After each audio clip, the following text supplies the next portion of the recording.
On les voit arriver par groupe, elles rient, elles sont gaies, mais en fait elles sont dans une grande solitude. Quand je leur dis « Est-ce que tu as des amis ici en France ?», la réponse est quasiment toujours non. Elles se font exploiter de tous les côtés.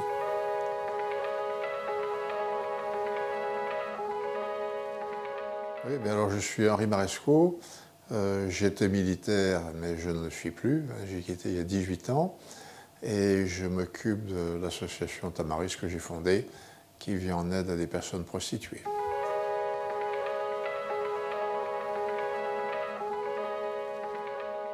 Ah ben on leur dit qu'on peut s'en sortir et qu'on va les aider. On leur donne des conseils, on leur dit ce qu'il faut faire. Et puis surtout, on a un fonctionnement familial.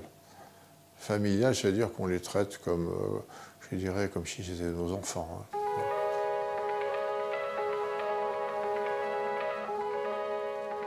Eh bien, on a des permanences 2 fois par semaine. Moi, je les reçois avec bonne adjointe, hein, et on fait le point de leur situation à tout point de vue, savoir où elles en sont, si elles sont en France depuis 2 ans ou depuis 10 ans, comment elles vivent, est-ce qu'elles ont des enfants avec elles ou pas. Voilà. Et puis, généralement, elles ne parlent pas français, pas du tout.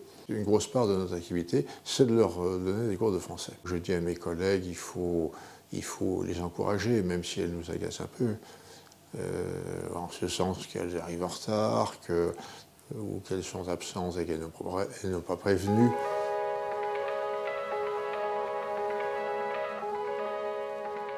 C'est elle qui se sort, hein.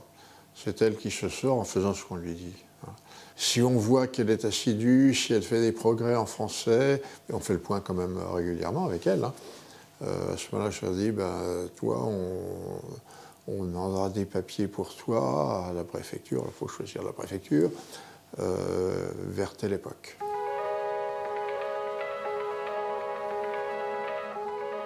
Actuellement, c'est de l'ordre de 300. On était monté au-delà, jusqu'à ce qu'on arrête le recrutement, si je puis dire. On était monté après presque 500. Mais ça faisait trop, hein, et moi je faisais attention de ne pas non plus décourager les bénévoles, hein.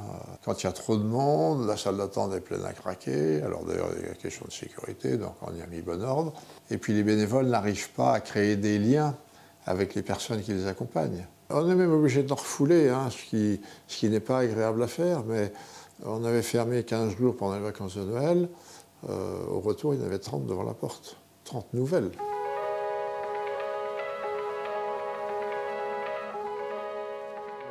En fait, c'est dans la durée. Il y en a qui sont devenus de vrais amis, qu'on connaît depuis 15 ans, hein, 18 ans, la plus ancienne, je crois. Ouais. Et puis qui nous tiennent au courant de leur famille, qui se sont mariés, qui élèvent leurs enfants, et qui passent nous voir de temps en temps, ou qui passent un coup de fil. J'ai reçu plus de vœux des filles de Tamaris pour le 1er janvier que de mes propres amis.